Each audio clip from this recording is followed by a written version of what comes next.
Updating macOS X to use the HP printer driver allows you to get full functionality out of your HP printer and helps resolve printing issues. First, click the Apple menu, then click System Preferences. Depending on your version of OS X, click Print and Fax, Print and Scan, or Printers and Scanners. From the Printers list, select your printer. Click the minus sign. Click Delete Printer to confirm you want to remove the printer. Click the plus sign. If prompted, click Add Printer or Scanner. Select your printer from the list of devices.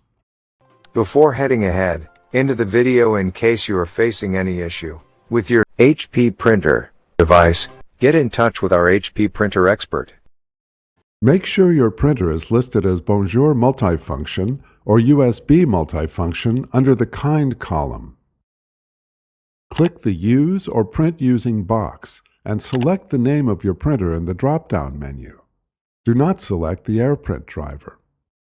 If your HP printer model does not appear under the Use or Print Using list, go to hp.com/drivers to get the latest software for your printer. Click Add to add your printer to the list. Your printer is now using the HP driver and ready for regular use. Thanks for watching, and don't forget to smash that like button and hit the subscribe button so that you don't miss any of our videos. And in the case face any problem, get in touch with the experts.